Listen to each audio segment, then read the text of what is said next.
Welcome back to the channel. Today we have an exciting video shooting e-commerce photography. We're joined here by Alexia, who is the owner of House of 33. Alexia is hoping to freshen up her website with a few new product images. Luckily for us, we're joined by professional photographer Pearce, who's going to help recommend a few different kits.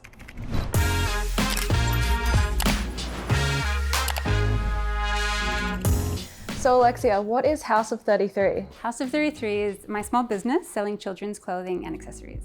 Awesome. So what challenges are you facing at the moment on your website? My biggest issue is photography because I'm not a photographer. And what type of photos are you wanting to get out of today? Because I curate a lot of different products, what I'm looking for is a very simple, neutral background so that the collections can flow into each other and it looks really neat. Okay. Whether on social media, on my website, wherever I put them up. Perfect. All right, Alexia, now the first step is to find some inspiration. Now, I like to call it copying, but in the end, it is all inspiration. So let's have a look what other people have done and find something you like. Sounds good. All right, let's have a look. Okay, so my bestseller is socks. So I'm starting with that one. Love socks. So here, I like these ones because I feel like it's very personal, so people can imagine wearing them. This is very clean cut, but I think it's quirky. Adds some nice character, too. and it's hard to add character to photographs. I mean, it's just socks. It's simple but good. But then if we do a simple flat lay, because everyone Loves wants a flat to know how lay. to do a flat lay, It's exactly. like the king of e-commerce. So we have here, it's on the crinkled sheet. I find when I do this, it looks very home done, but for some reason, it looks really good on other people's. All that comes down to is lighting, and that's what we're going to show you today. Awesome. And then my third product is I sell a lot of silicone baby accessories. Yeah, I saw them before. So teethers, silicone toothbrushes, baby chino cups. I love these because we don't use disposable plastic, so these have been really popular, especially at the markets. Yeah, they're fun. We can definitely do something cool with them. And that's what I've got today. Seems like pretty simple, and we'll get it done. Awesome. So starting off, we've got some socks to shoot with. Chris, what gear are we using for our first kit? Well, we're using a very simple kit. We've got a Godox V8060, which is like a speed light. They have a few different types, but we can use this one. We've got a trigger for it, so we can put it off camera. And today I'm choosing my Sony, and I've also got a macro lens, so I can get really, really close to the socks. You don't have to use a macro lens, but most of my photography is with products, so that's what we're gonna use today.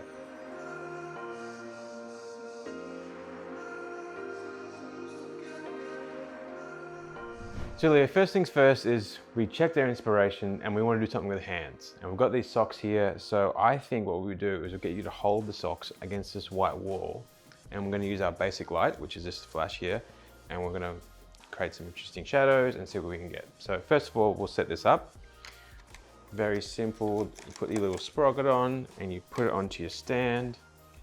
And then you tilt it like that. Now, okay, so I'm going to come from here.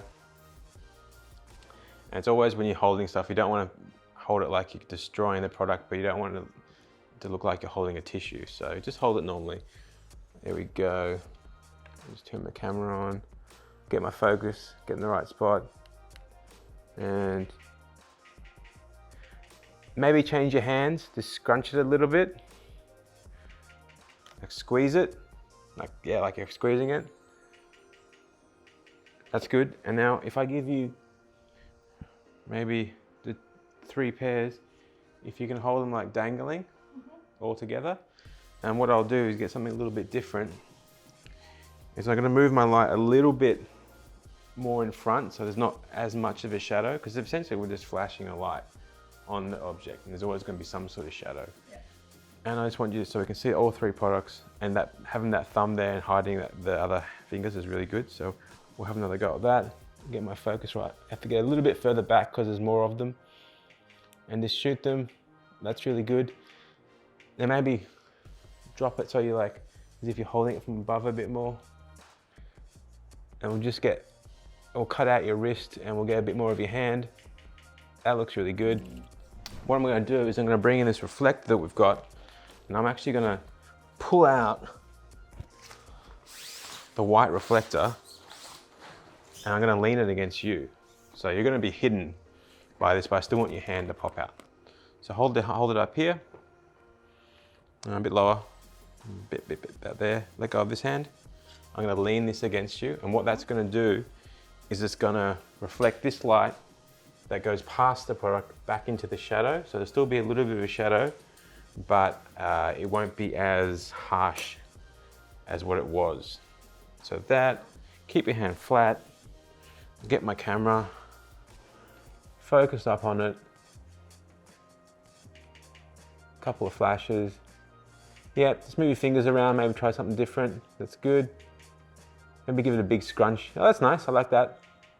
Just tilt it a few different ways, so we've got a few different options. Yeah, that's good. Okay, Alexia, we've got a second setup, which is, I like to call it like a medium intermediate setup, where we have two Godox AD100 Pros. And they're like little flashes like before, but they're in a bit more of a pro sort of form factor, and a bit more powerful, and a bit more versatile. So you've set up your three little baby chino cups, which is perfect. And we're gonna go for something with a really nice, maybe like a long shadow going off the side. Something similar to like an afternoon sun through the window. So I've set up one, and we might use the second one if we have a really bad shadow we want to half. So I'm gonna put the second one over here. So that's a stronger light? They're both the same, but this is that's A, this is B. This is our key light, this is our fill light. Right. So we've got a first light over here. Now it's a flash, so when we fire it, it flashes. So what we need to do is we're going to pick our angle, and I'm not going to do a flat lay like we're going to do in our later shoot. I'm going to go down on my knee. I want the line of the light to go through, have some nice lines, rather than if I went from the side, the shadow would just go into each other. So I want maybe a 45, or I could go 45 at the back, so the shadow comes forward. For this sort of stuff, you could use your phone, but unlike flat lays, which we're going to do later, an actual camera can get a better result because you can get depth of field more so than you can on a phone. So I'm just going to frame up, get a nice angle I like, and take a few photos, get my focus right, maybe do like some verticals, some close-ups, and maybe something a bit wider. And then we've done a few of that, so we're going to move the light around over here, and we're just going to shoot it again. You're right. And I can see the shadow. You can see the shadow from the flash, so you get something a bit better.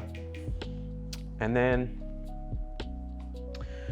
with our second light, what we'll do is we'll just turn it on. We won't put it on the stand, but what's happening with our photos is that we have a really, really harsh shadow coming across the white. I still want this shadow, but I want to soften it and lighten up a bit. So this is connected to this radio slave on the camera, so they're all connected. But I'm going to turn this one down a little bit. So we'll just turn it down a little bit, maybe a quarter of the strength of that one. And if we need to go up to a half with that. So I'm going to aim it to where the shadow is. And essentially it'll be really bright here, but once you get into here, you'll start to feel that shadow really nicely. So again, I'm just going to go get a nice angle and shoot away. I'm using a macro lens, so I actually can get really close up. So really close up on one of these, get the focus right. And there we go. So with this light kit, we've done two different settings, and we've got a lot of different photos because I moved the light around and we put this fill light in, and it's a tiny little kit, and it's like if you've just got past your beginner set of photography. So if you've got past your window with your phone and you want to get a bit more professional, this is a really good kit to do it.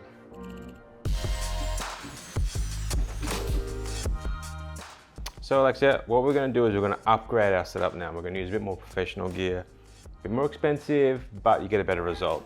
We've got the RM200X, which is a constant light. So it's like the sun.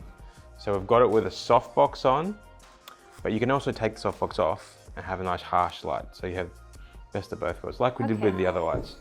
We've set up a roll of paper like we did before, and we've got a baby as well, and we'll also tape this down. So this is our setup.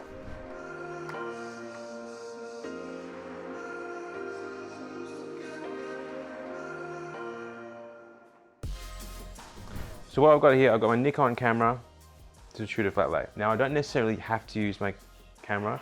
I could also use my iPhone, which I have here, which a lot of people use. Good to know. And with flat lays, iPhones are really good to use. So I'm going to do both. But first of all, what I want to do, I've got a nice soft light coming from the side. This could be this light, or it could be the window or the sun. But you want stuff to go across your product, because it gives the product a bit of form, and that's what people like when they see things that they like on Instagram. They like shots that have shadow and light. And for a flat lay, it's pretty easy, like everyone can do it. You basically just get above, get your feet out of the way, make sure your exposure is right on your camera or Nikon, which I've set up. So I've got 800 ISO, 160 shutter speed, f6.3. Now you might not know what that is, but you don't need to if you're using your phone. For those of you who do, that's what I'm using. So I'm gonna go bang, bang, bang, get a few photos. With products, I also like to get detail, so maybe the ruching on the pants, and then maybe even the logo of the top of the shirt. And then I always go back to where I started and get another one, vertical and horizontal, just to make sure I've covered my bases. And then if you really want to, you can get one on an angle, maybe zoom in a little bit. Maybe you get your hand and pick up the like that.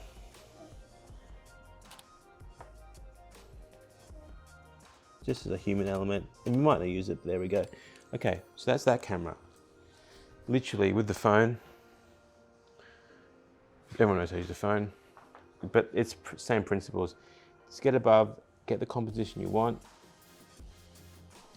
both angles. We'll get a detail, and we'll get another detail there, and then put your hand in and grab something again. Just get a detail of the hand, maybe zoom in a bit closer. Done. Okay, so that's how a flat lay is done. It's really not in the camera, it's in the lighting. So if you invest in a good light, you will get a good result, and that's what we've done here. So some tips while you're doing this is always to remember to look at your references and try and get the theme and the feel that you're trying to get. If it's not exact, that doesn't matter, because it's your interpretation of your inspiration. Now secondly, with your product, don't be afraid to move it around if something's not working. If something looks just not right, just maybe move the light, or move yourself, or move the product. Very simple, very quick, and you get a lot of options, and eventually in that set of pictures, you'll get something you like. Also, don't be afraid to shoot details of the product. So shoot the whole thing when you're doing a flat lay, but zoom in and get, like, you know, a little keyring or a little ruffle of some clothes or a label or a collar, just something when you put it on your website or your Instagram, you can highlight that as part of the product. So once you've nailed all this lighting, and once you get really good light, you can get good photos regardless of what you shoot. That's what I do as a photographer, and that's what you should be able to do with some good light. Put it in the right spot, turn it up to the right brightness, and away you go. So now that we've taken a look at the 3 kits, I definitely think that you're ready to get your lighting and get started. We'll leave the 3 kits down below, as well as a few bonus products that we definitely think will help you out. If you did like this video, make sure to leave us a like, as well as subscribe if you haven't already, and we'll see you in the next video.